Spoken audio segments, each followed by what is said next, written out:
UP के अंदर 2022 विधानसभा चुनाव से पहले यह कयास लगाए जा रहे थे कि अगर इस बार भाजपा यूपी का चुनाव जीतती है तो इसका सिरमौर मोदी और शाह नहीं बल्कि इसका सेहरा योगी के सर बंधेगा। और ठीक ऐसा ही हुआ। भारतीय जनता पार्टी ने पूर्ण बहुमत के साथ एक बार फिर यूपी में सरकार बनाई तो योगी युग का भाजपा में उदय शुरू हो गया। लेकिन क्या इस बढ़ते कद से दिल्ली में बैठे लोगों को कुछ दिक्कत हो रही है? ऐसा इसलिए कहा जा रहा है क्योंकि मौजूदा भाजपा में जो कुछ हो रहा है इसे जानकार एक पूरी स्क्रिप्ट के तौर पर देख रहे हैं। राजनीतिक पंडितों का मानना है कि यह योगी और दिल्ली के सिंहासन के बीच वर्चस्व की जंग छिड़ चुकी है, जो अब खुलकर सामने आने लगी है। क्योंकि योगी के तीनों मंत्रियों ने जिस तरीके का व्यवहार पिछले दिनों किया उसे बिल्कुल भी जायज नहीं ठहराया जा रहा है। इस खबर में हम आपको 3 मंत्रियों की नाराजगी और अमित शाह के करीबी होने के सबूत भी बताएंगे। सबसे पहले बात करते हैं राज्य मंत्री दिनेश खटीक की, जिन्होंने अपना इस्तीफा केंद्रीय गृह मंत्री अमित शाह को सौंपा। तो सवाल यह है कि मंत्री अपना इस्तीफा या तो मुख्यमंत्री को देंगे या फिर राज्यपाल को। लेकिन गृह मंत्री को इस्तीफा कौन से कानून के तहत दिया गया? इसके पीछे का गणित यह है कि दिनेश खटीक अमित शाह के खास सिपहसालारों में से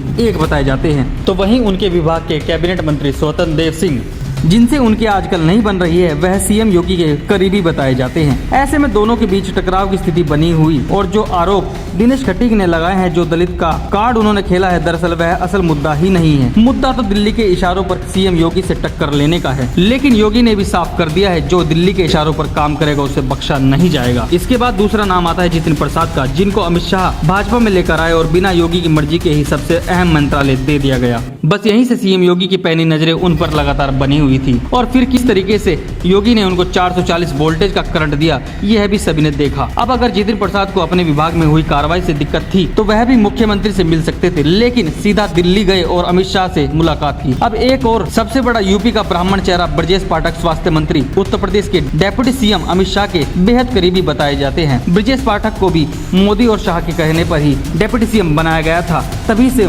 माना गया कि सीएम योगी उनसे असहज नजर आते हैं। ब्रजेश पाठक इसलिए नाराज है कि वह बीजेपी की हैदराबाद की मीटिंग में गए तो उनके पीछे उनके विभाग में बड़े बड़े तबादले सीएम योगी ने कर दिए। इसके बाद उन्होंने एक चिट्ठी लिखी जिसमें तबादलों पर सवाल उठाए गए हैं। लेकिन ऐसा इसी सरकार में नहीं है, इससे पहले भी अमित शाह के करीबी योगी की घेराबंदी करने का प्रयास कर चुके हैं। पिछली सरकार में केशव प्रसाद मौर्य डिप्टी सीएम बनाए गए थे, हालांकि वे मुख्यमंत्री दौड़ में थे, लेकिन ऐसा नहीं हुआ। लेकिन 5 साल में जिस तरीके से सीएम और डिप्टी सीएम के बीच खींचतान रही, इसकी खबरें भी लखनऊ से लगातार आती रही और अंत तक जब चुनाव 2022 का आया तो कई मौकों पर डिप्टी सीएम केशव प्रसाद मौर्य ने सीएम योगी को यूपी का चेहरा मानने से ही साफ इनकार कर दिया था। तो ऐसे में सवाल यह उठ रहा है कि क्या यूपी के अंदर भाजपा 2 गुटों में बैठी हुई है, जिसमें एक भाजपा तो वह है जो योगी को पीएम मोदी के बाद देश का भविष्य के तौर पर देख रहे हैं, और एक भाजपा वह है जो मौजूदा दौर में मोदी और शाह की ताकत को नजरअंदाज नहीं कर सकते हैं। हो चाहे कुछ भी, लेकिन मोदी के बाद देश के अंदर अगर सीएम योगी की लोकप्रियता की बात की जाए तो दिनों दिन बढ़ती जा रही है और लोग अब मोदी के बाद सीएम योगी को ही उनके उत्तराधिकारी के तौर पर देखने लगे हैं। लेकिन क्या दिल्ली में बैठे अमित शाह यह सब कुछ इतनी आसानी से होने देंगे? यह बड़ा सवाल है।